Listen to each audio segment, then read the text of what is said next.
2010, April the 9th.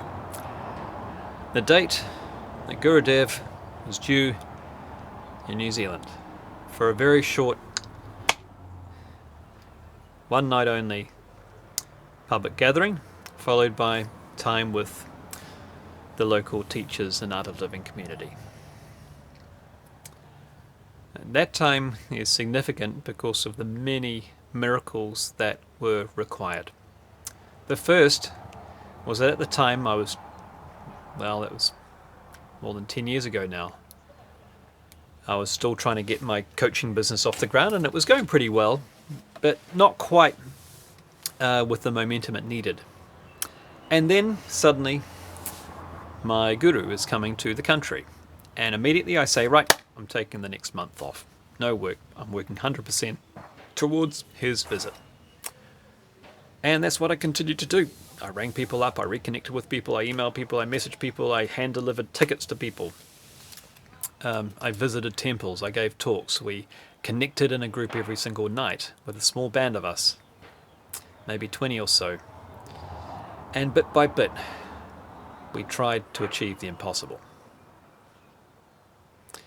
Now, the first miracle was that 2 weeks out, we had 93 people who were registered to come to see Gurudev.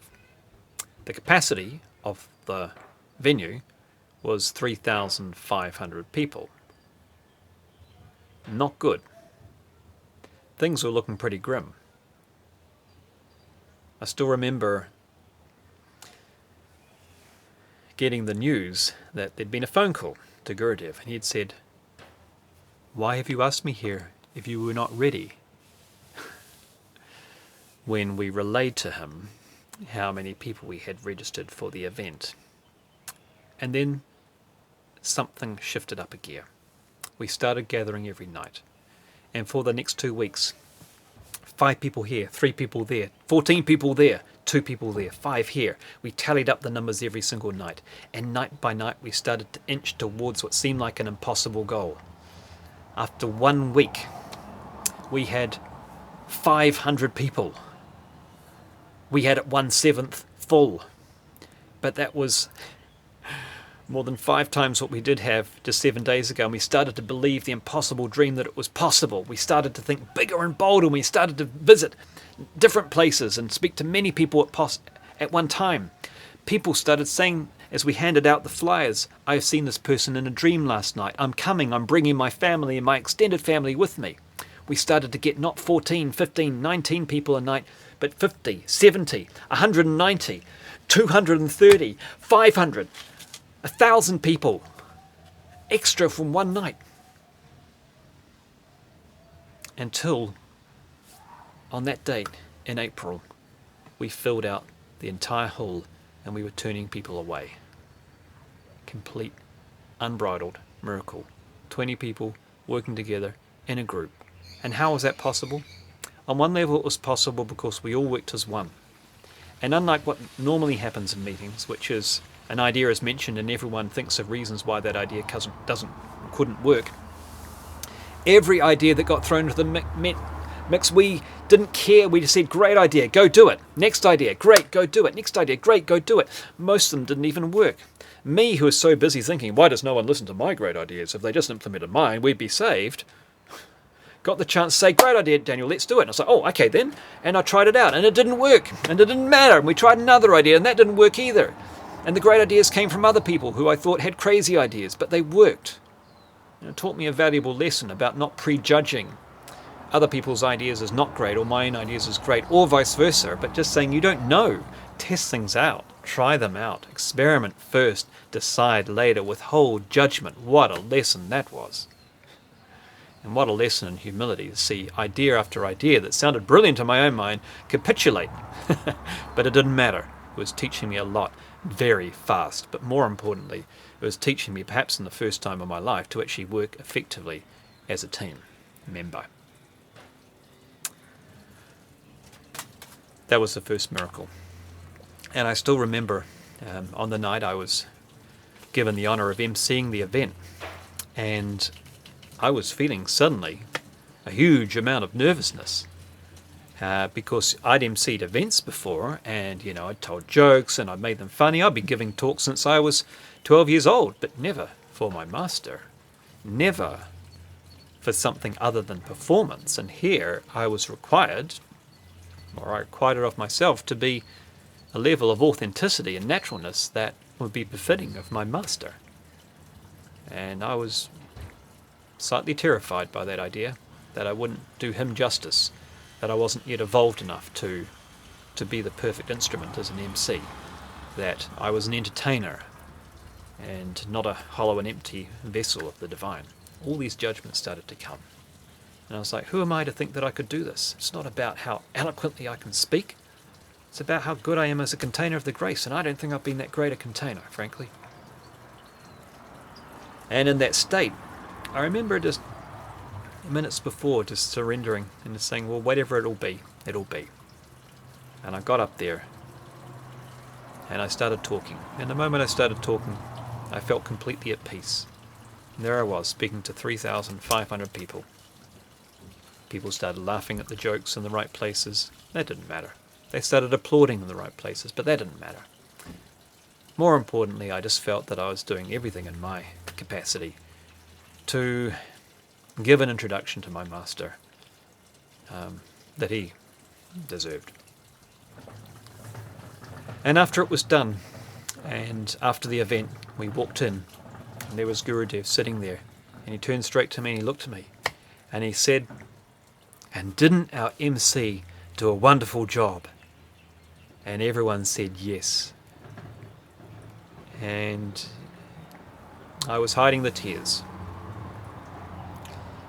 because to have that acknowledgement and to know, and he knew, the tribulation I'd gone through felt very precious, and to have that affirmation from him meant everything.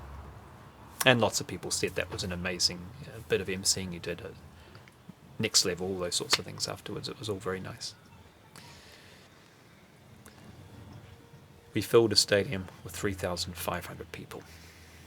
But the miracles didn't stop there. So part of what had created that was, yes, our collaboration, but actually it was grace. There was a part that we weren't responsible for. We weren't responsible for the fact that people had dreamed of this master in their dreams. And we realized as we were handing them the flyer, and they were saying, yes, I've just received a message from someone. Yes, I've just dreamed about him. Oh, yes, I just saw him on television. Yes, I just was thinking about him in my mind. I don't know why or how. That we weren't actually doing anything. We were just the messengers. And there was some other force at play, let's say. So there was a grace behind everything. And whether that grace, in what form it takes, grace is always present. The grace of the divine. And I suppose that was the first time that I saw what grace could achieve, because I was trying to create everything through mechanics, through doing. And it wasn't the most effective way. And I remember the time when I first took all that time off work, and I thought, well, like other teachers had encouraged me to say, well, divine, I'll do your work, you do mine. And I remember picking up my coaching work, and for week 1, week 2, week 3, nothing new came in. And I was looking at the bank balance and taking a month off work, and I was looking at nothing new coming in. Thinking, the pipeline's not so healthy. When's this divine's going to work for me going to start kicking in? And I started to think, doesn't look like the other part of the contract's been signed here. Then I get this phone call out of the blue from my agent. I hadn't heard in for ages, because I'd phoned up my agent and I'd said, look, I really don't want to do acting work anymore, because I want to focus on being a keynote speaker and a coach and a trainer. And she said, fantastic, Daniel, it's been a great ride. We've really enjoyed working together, and if you ever change your mind, you know where to find us. And anyway, she rang up and she said, hey, there's just one more thing, Daniel. This inquiry for this commercial's come in. It's kind of an interesting one. Here's what it is. What do you think? I said, well, thanks, but I really have committed to this path, and so I must say no. And she said, that's okay. I thought I'd ask anyway. I said, I appreciate you asking. I put down the phone. I thought, right, what is going to happen? Where is the money going to come from? 20 minutes later, the phone rings again. It's my agent. She says, Daniel, we just talked to the casting director. Apparently you auditioned for the same client a year ago, and they've still got your tape. What if you don't have to audition, but they just throw your tape into the mix, and you might, be a miracle, and you'd even get a part in this commercial without having to audition. And I was like, well, I was thinking in my mind, I don't really see how I can get a part based on showing a tape for a completely different audition when I'm not even auditioning for that commercial, but yeah, sure, why not? Throw it in there, what's there to lose? So we threw it in there. The next day, she rings back, Daniel, you're not going to believe this, you've got the part. I'm like, oh, well, what, the part? She says, yes, the lead part in this 1 minute long commercial that's going to be, you are the guy, you are the lotto guy. I'm like, oh. I hadn't even auditioned for the part, I'd been given the part. Based on a year ago. That never happens in the acting world, unless you're a superstar, which I certainly was not, because anyone knows that in a year, you might have changed your appearance, your image, you might have shrunk or grown in size. You might not look the same. They hadn't done any of those checks. They'd given me the part based on a take that I'd done a year ago. And here was the part. Now, what it paid was exactly what I needed in my bank account to see us right. So that was taken care of for a long time. More than what I'd lost in terms of lost income working on Gurudev's tour. But it didn't stop there. The part was the person who just won the lotto. And what I got to do for 3 days, 4 days, was 2 days working at a dancer studio. I was the only person who wasn't a dancer. And then another 2 days on set with a cast of 50.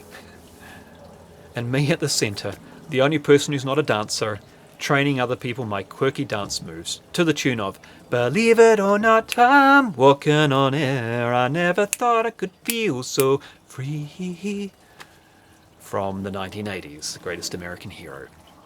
The part of the guy who just won the lotto. How fitting, because I felt like I just won the lotto. So that joy you saw in that commercial was not faked, it was real. The divine works in the most incredible ways, and it was so much better than what I was seeking to get some keynote speaking gig. I just got to be paid to do something I would have done for free, but I wouldn't have told them that at the time. Very well paid for what turned out to be the biggest ad of the year that year, that got finalist in some ad award, and that was seen on television more often than the Prime Minister was that year. People were stopping me in shopping malls. I got asked autographs that year. It got to bust my bubble about any unburnt seed of desire I had to be famous. I got to see what it was like to be famous temporarily. And that was enough. And I did not want more of it. And I realized that was just enough of a taste for me to dip my toes in and happily out without intrusion, to go, you know what, I've tasted what it is to get what I wanted as an actor all those years ago and didn't get, and now after no longer desiring it, I got it, and I realized that I was right to drop it, because fame is nothing but an encumbrance, and I'm glad that I don't have any more of it. So just be happy with what is. Jim Carrey once said, I wish everyone could be wealthy and famous, just so they could realize how empty fame and wealth is. And it's true. It doesn't give you any joy. Only you can give you joy. And joy is just being present in the present moment. But this was no longer just something I'd read as a line from a celebrity saying, well, it's okay for you to say, you're already rich and famous. I just stepped into that, courtesy of some incredible grace. So we're constantly being taught lessons, we're constantly being taken care of. When we take steps to do the divine's work, the divine does care for us, absolutely, but not in the form you expected. I was looking for fruit over here, and it happened over here in a form which was much better than I could possibly imagine. So when you step into the slipstream of grace, it's a pretty awesome ride. And you'll constantly be surprised. and you're always taken care of, just not in the time frames and in the way that you might have fantasized in your mind.